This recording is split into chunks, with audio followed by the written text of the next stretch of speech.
আপনাদের স্বাগত জানাই আমি আমার কথা শুনবার জন্য।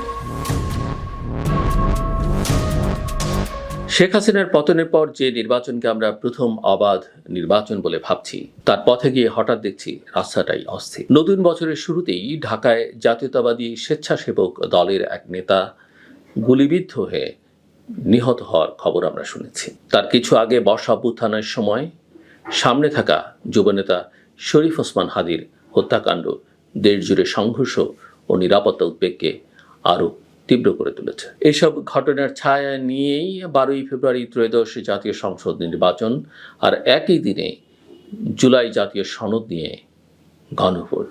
বাংলাদেশের রাজনৈতিক ইতিহাসে সত্যি বিরল এক যুগল আয়োজন। দুটো ব্যালট, কিন্তু আসলে প্রশ্ন আরো বড়। সংসদ নির্বাচনে কারা ক্ষমতায় যাবে সেটা যেমন নির্ধারিত হবে, তেমনি গণভোটে রাষ্ট্রের ভবিষ্যৎ কাঠামোর একটা নৈতিক রাজনৈতিক ম্যান্ডেটও চাইছে অন্তর্বর্তী সময়ের নেতৃত্ব। গণভোটের সঙ্গে জুলাই সনদ জড়িয়ে আছে প্রধানমন্ত্রীর মেয়াদসীমা, আনুপাতিক প্রতিনিধিত্ব, নির্বাহী ক্ষমতার লাগাম, ক্ষমতা কেন্দ্রীকরণ ঠেকানোর নানা সুরক্ষা। এই ধরনের প্রস্তাবগুলোকে একটা প্যাকেজ আকারে হ্যাঁ নাতে নামিয়ে আনা হয়েছে। ফলে যিনি চারটির মধ্যে তিনটিকে সমর্থন করেন কিন্তু একটি নিয়ে দ্বিধায়, তার হাতেও শেষ পর্যন্ত একটাই বোতাম। এটি এই গণভোটের মৌলিক টানাপোড়েন। জটিল সংস্কারকে এক লাইনের রায় চাইছে রাষ্ট্র, অথচ ভোটারের মনোজগৎ এত সহজ নয়। এখানে একটা গল্প বারবার মনে আসে, 24 বছরের এক তরুণীর গল্প। কিছুদিন আগে পড়েছিলাম, বয়স হয়েছে, এনআইডি হয়েছে, কিন্তু ভোট দেওয়ার স্বাভাবিক অভিজ্ঞতা হয়নি।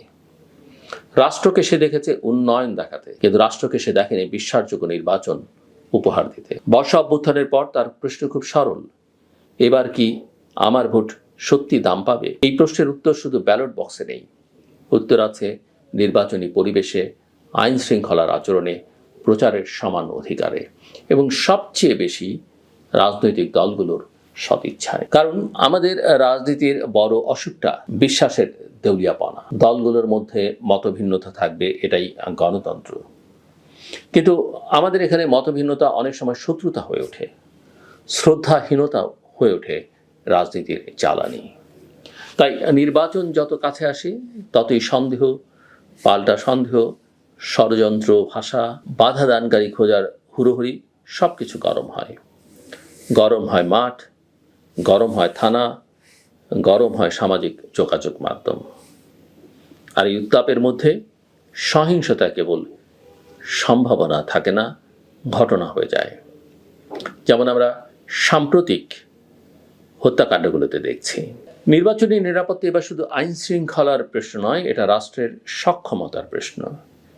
স্থিতিশীলতা মানে কেবল শক্তি প্রদর্শন নয়, স্থিতিশীলতা মানে এমন একটা পরিবেশ তৈরি করা যেখানে ভোটার ভয় না পায়, প্রার্থী বুলেট প্রুফে না যায়, পুলিশ রাজনৈতিক চাপে দুলতে না থাকে, আর নাগরিক, বিশেষ করে সংখ্যালঘু ও নারী, নিজেকে টার্গেট মনে না করে। এসব জায়গায় সামান্য ভুল হলে সুষ্ঠু নির্বাচন শুধু ব্যাহত হবে না, নতুন বাংলাদেশ করবার নৈতিক ভিত্তিটাও ক্ষয়ে যাবে। এবারের নির্বাচন আরও জটিল, কারণ রাজনৈতিক শক্তির পুনর্বিন্যাস দৃশ্যমান।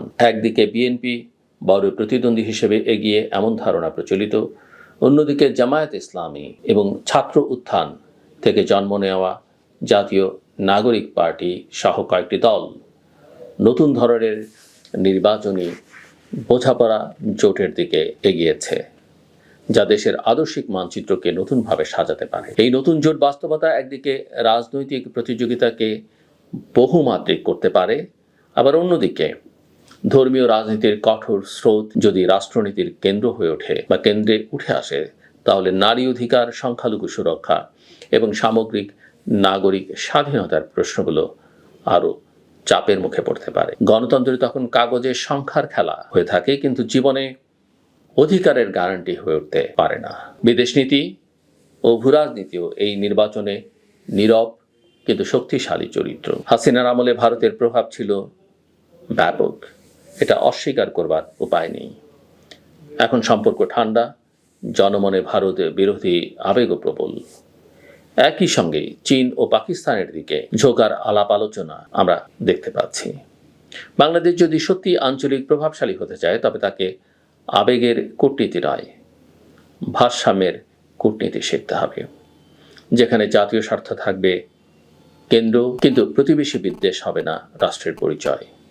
কারণ প্রতিবেশী বিদেশ সহজে ভোট বাড়ায়, কিন্তু দীর্ঘমেয়াদে বাণিজ্য, নিরাপত্তা, সীমান্ত, পানি, শ্রমবাজার সব জায়গায় খরচ বাড়ায়। এখন প্রশ্নটা দাঁড়ায়, একই দিনে নির্বাচন ও গণভোটের এই দ্বৈত আয়োজন কি গণতন্ত্রের শক্তি বাড়াবে নাকি বিভ্রান্তি বাড়াবে? আমি মনে করি সুযোগটা ঐতিহাসিক, কিন্তু ঝুঁকিটাও সমান ঐতিহাসিক।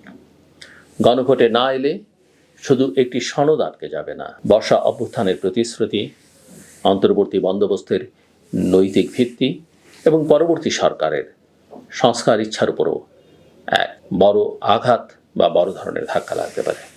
আবার হ্যাঁ এলেও যদি ভোটার উপস্থিতি কম থাকে বা প্রক্রিয়াটি প্রশ্নবিদ্ধ হয়, তাহলে হ্যাঁ সংখ্যায় জিতলেও বিশ্বাসে হারতে পারে। এই কারণেই গণভোটকে কেবল রাজনৈতিক পক্ষ বিপক্ষের লড়াই না বানিয়ে নাগরিক শিক্ষা ও জনবোঝাপড়ার একটা প্রকল্প হিসেবে নেওয়া জরুরি, যেখানে জটিল বিষয়গুলোকে সাধারণ ভাষায়, উদাহরণে, ছোট ছোট প্রশ্নে ভেঙে বোঝানো হবে। মানুষ জানবে সে ঠিক কী অনুমোদন দিচ্ছে আর কোন বিষয়ে বিতর্ক আছে। আরও একটা বাস্তব দিক আছে, একই দিনে দুই ধরনের ভোট মানে ভোট কেন্দ্রে সময়ের চাপ, ব্যালট বোঝার চাপ, সহকারী কর্মীদের প্রশিক্ষণের চাপ, ভুলের ঝুঁকি, সব কিছু দ্বিগুণ।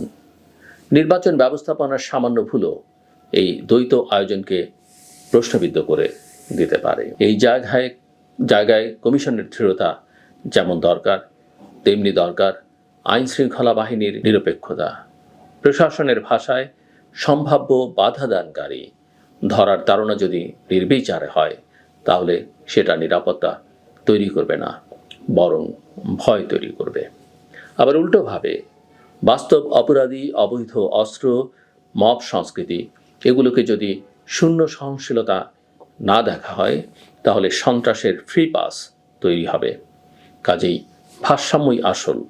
আইন প্রয়োগ হবে কঠোর কিন্তু অন্ধ নয়, নজরদারি হবে সক্রিয় কিন্তু রাজনৈতিক হাতিয়ার নয়, নিরাপত্তা হবে দৃশ্যমান কিন্তু আতঙ্ক উৎপাদনকারী নয়।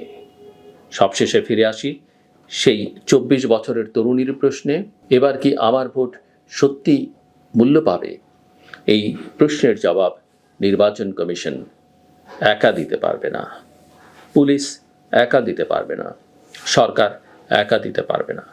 জবাবটা দিতে হবে রাজনৈতিক দলগুলোকেও, আচরণে, ভাষায়, সহনশীলতায়।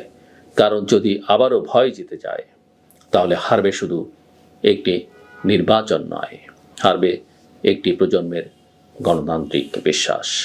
আর যদি আস্থা জেতে, তাহলে এই একই দিনে ব্যালট আর সনদ সত্যি নতুন বাংলাদেশের প্রথম পাঠ হয়ে উঠতে পারে, যেখানে ক্ষমতার পরিবর্তন কেবল মুখ বদল নয়, কাঠামো বদল এবং নাগরিকের চোখে ও রাষ্ট্র অবশেষে বিশ্বাসযোগ্য হয়ে ওঠার পথে হাঁটবে। আমার কথা শুনবার জন্য আপনাদের অসংখ্য ধন্যবাদ। সবার জন্য শুভকামনা।